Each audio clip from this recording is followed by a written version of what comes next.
Si Kristo'y muling nabuhay. Hallelujah, amen. Hallelujah, hallelujah.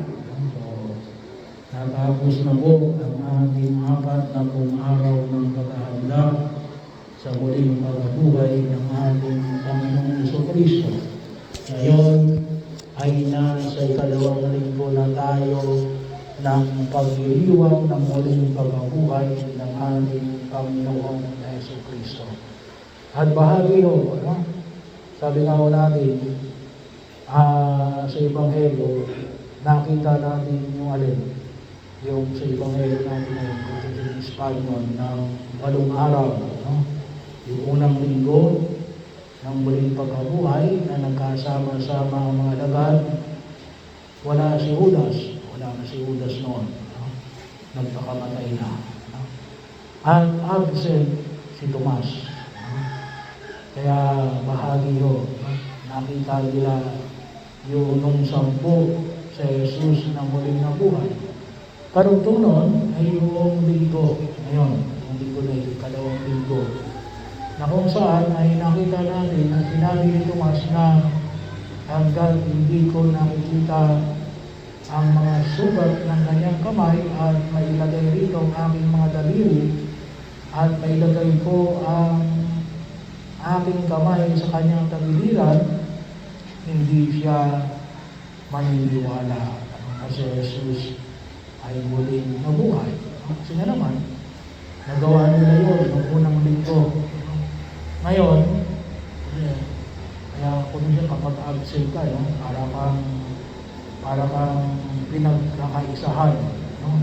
Ikaw lang absent ikaw yung wala, kaya baka akala niya ay siya ay binibiro lamang, pinaprank lamang ng kanyang mga kasamang mga alagad. Kaya yun ang kanyang sinabi. Pero tulad din ang pinayag na Jesus, anong sabi niya? Ay ilagay mo ang iyong mga daliri at ang iyong mga kamay sa aking tagiliran. Kaya nga, itong linggo na ito, ikalawang linggo ng muling pagkabuhay, kung tawagin ito ay linggo ng pagdududa. Pagdududa. At mahalaga rin ito para maitiyak na alin na talagang si Jesus ay muling nabuhay. Na makita ng 11 na talagang hindi lang ito katang-isip. Hindi lang ito panaginip. Hindi lang ito pangitain. Kasi talagang nailagay nila yung kanilang mga kamay sa sugat na Jesus. Ito po yung napakalaga kasi dito nakasentro ang ating pananampalataya. Saan? Sa Kristong muling nabuhay. Bahagi ko yun na kung saan ay pagkakataon na tayo tinuturuan, lalong-lalo na, sabi nga natin ngayon ay dakilang awa ng Diyos. Yung Divine Mercy Sunday. So, anong oras kayo nag-position kanina? 3:30. 5:30. 5 o'clock. So, bahagi ho ng pagkilala. Sana ay lumaganap ay yung devotion natin sa dakilang awa ng Diyos. Pero, nangis kong bigyan natin, ito rin yung mensahe natin ngayon para sa araw na ito at mula pa o kahapon. Nalin, maintindihan natin kapag sinabi natin yung dakilang awa ng Diyos. Ano ba yung awa? Kasi kung minsan natin sabi nga ng iba inaawaan kita. Anong sabi ba ng kabila? Hindi, karapatan ko ito. So, kung minsan, akala ng iba ay gawa ng awa. Pero ang sabi naman ng isa rin, hindi, katarungan lang yung binigay mo sa akin. Nararapat lamang, wala pa dun yung awa.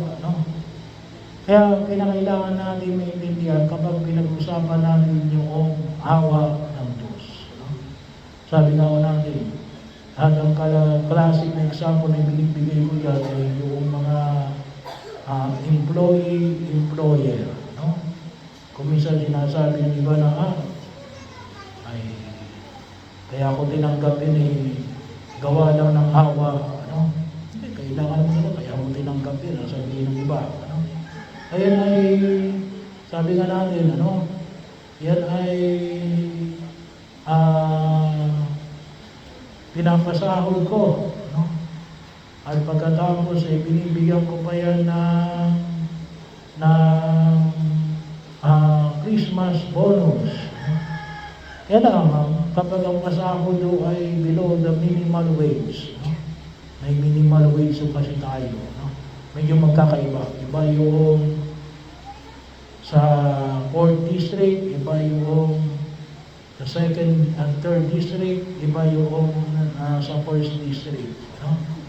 Bahagi yun. Iba pa rin yung sa Maynila. Kung tawagin natin ay minimum wage. Kaya kung minsan sinasabi ni ba, hindi, ay binigyan naman kita na Christmas bonus. Ay, ang ibinibigay mo naman sa akin ay below the minimum wage. Mababa kaysa doon sa minimum wage. At kapag kinuwenta pa natin yung Christmas bonus mo, baka mamaya kulang pa doon sa dapat mong tinanggap doon sa minimum wage mo.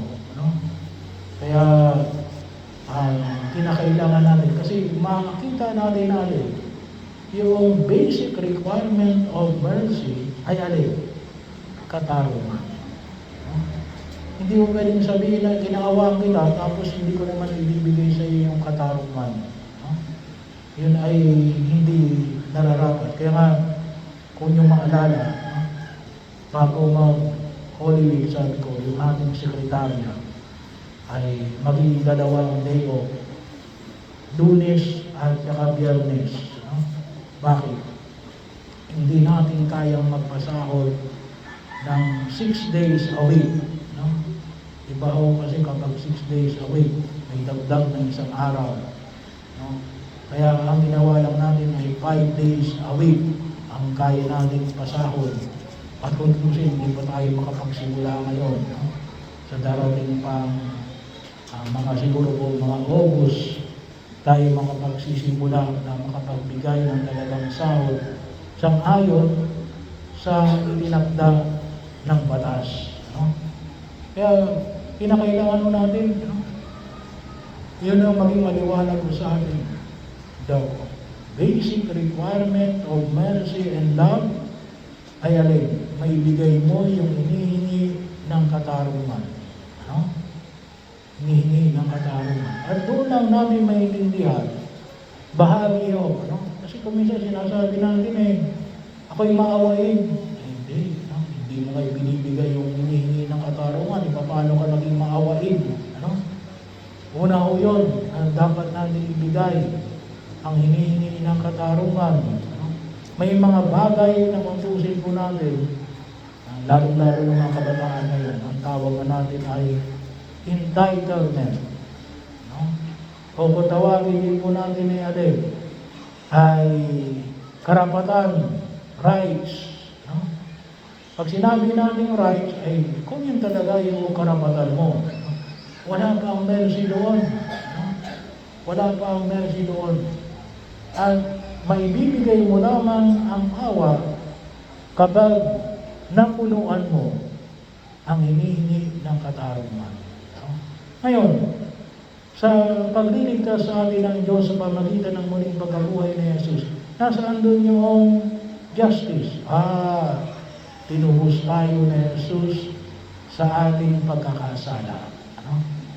Tinubos tayo. Nino? Si Jesus. Bakit si Jesus?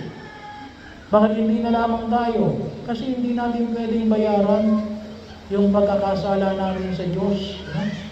Kasi sa Diyos tayo magkasala.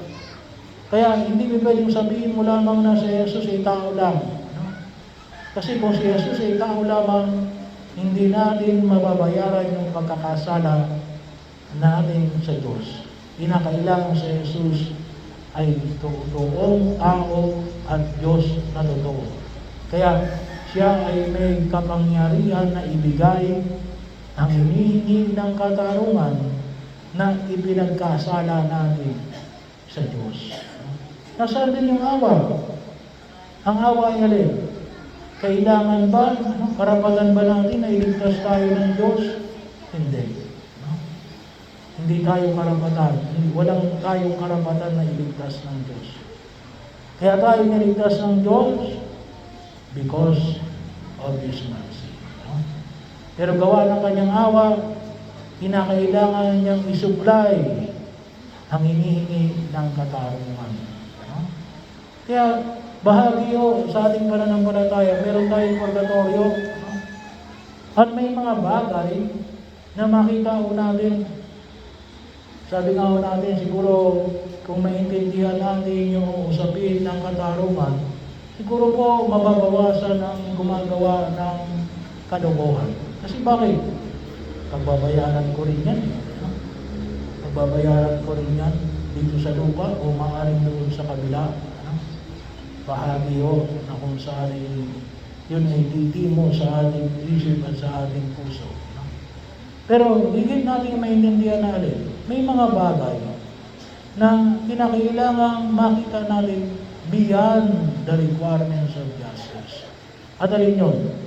Yung dakilang awa ng Diyos. Kaya po minsan, hindi natin maintindihan na alin, bakit hindi ka makapagpatawad? Nagbayad na yung nagkasala sa iyo. Binayaran ka na. Nakakulong na yung gumawa sa iyo ng katarantaduhan. Ba't hindi ka rin magpapatawad? Kasi yung pagpapatawad, wala sa realm of justice. Wala sa mundo yan ng katarungan. Nasaan yan? Nasa mundo yan ng awa. At kaya lang tayo makapagpapatawad ay gawa ng alin? Naintindihan natin yung awa ng Diyos.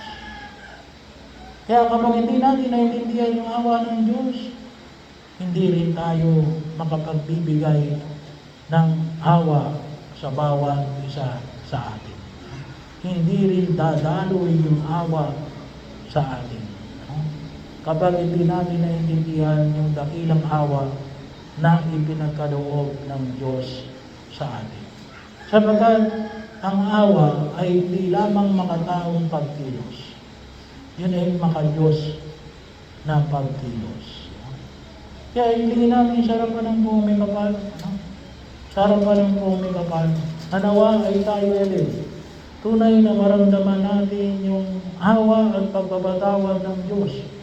Nang sa ganon, ay tayo ay tunay na daluyan ng awa ng buong may kapal upang tayo rin ay handang makapagpatawad sa mga taong nagkasala sa atin.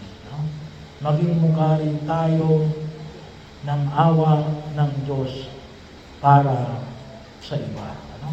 Kaya, yun po naman yung bigyan natin ay din ng pagkakataon na maidulog natin sa harapan ng buong may kapal. At dapat rin mga maliwanag na rin, kung talaga naramdaman natin yung awa ng Diyos, kinakailangan din natin ibigay ang hinihingi ng katarungan. At sana po, yun ang magdagdag sa atin ng higit ng pagkilala sa dakilang kapistahan na ito ng dakilang awa